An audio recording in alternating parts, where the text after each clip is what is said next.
National Park. In today's guide, we will explore the extensive trails within the park. This park has a total of 3 main trails.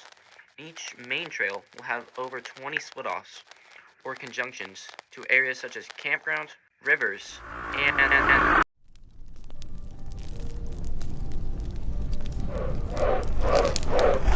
if ever lost on either trail or split off, our many park rangers will be roaming around the areas within the hours of 5 a.m. to 9 p.m. to assist you on your journey, if ever lost. Any other time with that, you will unfortunately be on your own. Oh my god. Thank you for listening. We hope you have a one daring full stay in the 8th wonder of the world, the Great Daring Forest.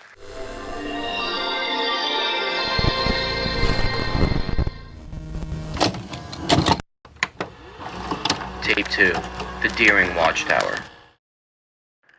Dylan, hello, Park Ranger Dylan. Voices deafeningly echo from the radio. It's 10:41 p.m. and Dylan wakes up from his nap, still reminiscing about his dream. He soon gets up to respond to the radio. Hey, it's Park Ranger Dylan. What can I assist you with? Dylan says as he yawns into the radio. Hey, I heard a low whistling near your tower. You should go look and check it out. Dylan yawns again and says, Yup, will do. Dylan fully opens his eyes and grabs his flashlight and walkie-talkie on the side of his bed and goes out the door to check the mysterious sound. As he's going down the wooden stairs, he starts to hear frightening mumbles in the distance, but he doesn't think too much of it and continues down the stairs. As he reaches down to the ground, the frightening mumbles start to get louder, and Dylan starts to get a little freaked out. As he slowly walks towards the spot where the mysterious whistling was, the mumbles start to get even closer, which causes Dylan to get even more freaked out. So he starts to be aware of his surroundings. Hello? Anybody around? Dylan's voice echoes throughout the forest. After a few minutes of walking throughout the area, Dylan spots a trail of blood. He decides to follow the trail, not knowing what's in front of him. Then, he shines his light in front of him to see a spooky ritual site that has a bunch of strange symbols on the ground. Then, he sees a figure above him, hanging from a branch, and it seems to be a human. Dylan runs back toward the tower in fear.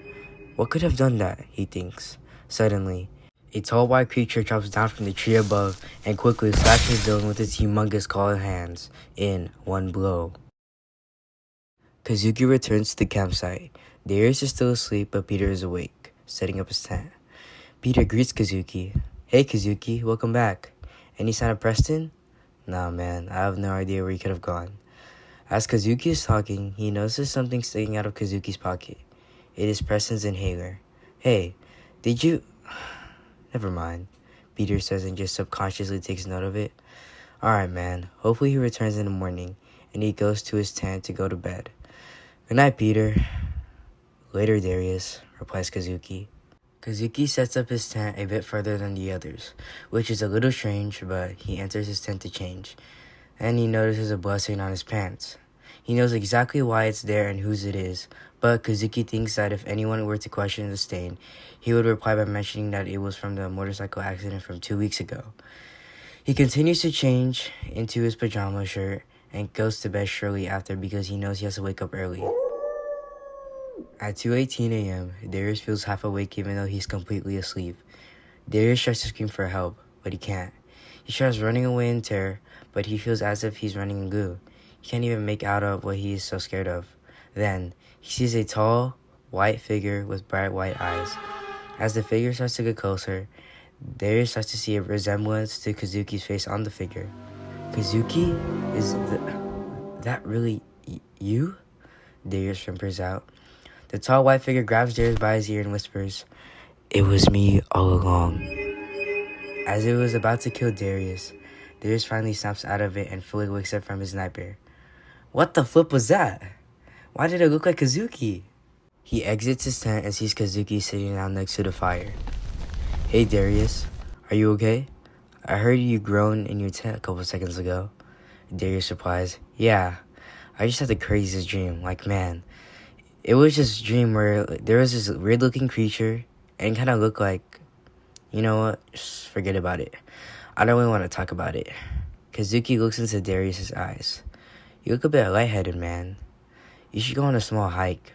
Kazuki states. You're right, Kazuki. Maybe I just need to go cool down, you know? Darius says. Kazuki then stands up and walks towards Darius. As he's walking out to him, Darius notices a blood stain on Kazuki's pants, so he bothers to ask, Wait, Kazuki, why is there a blood stain on your— Hey man, stay safe while you're walking, Kazuki says before Darius can finish his sentence.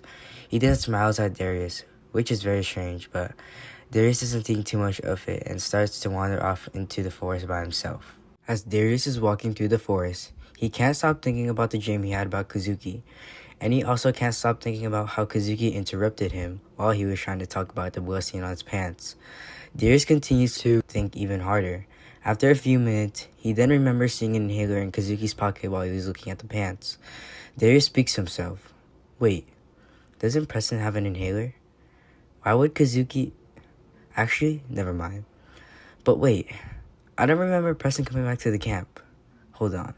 By chance, is that blood stain from Preston? As he's quietly speaking to himself, he begins to hear noises from the leaves that start to unease him. He starts to look around him to see if anyone or anything is following him. The noises start to get closer behind him, so Darius had no other choice but to run. He remembers that there was a daring watchtower nearby, so he runs towards it. As the noises start to get even closer behind him, he sees a watchtower and continues to sprint towards it. He sighs in relief, thinking he's officially safe, until, all of a sudden, a tiny rock is thrown at his head behind him. He turns around and sees a tall, bony figure with white, glowing eyes. As the figure starts to come towards Darius picks up the tiny rock and throws it back at the figure, and starts to run back to the campsite. Although Darius cannot run the figure, all of a sudden, Darius runs in the wrong direction. Instead of running back to the campsite, he accidentally runs into the ritual site. When Darius realized where he was in total shock. He sees a body hanging above the trees and realizes that the body is a man. Who is that? Before Darius could finish what he was saying, the figure quickly grabbed him by the neck. The figure then slowly goes towards Darius' ear and says, It was me all along. The figure then snaps Darius' neck and officially murders him successfully. When he kills Darius, he picks up his whole body and drags him back into his tent at the campsite.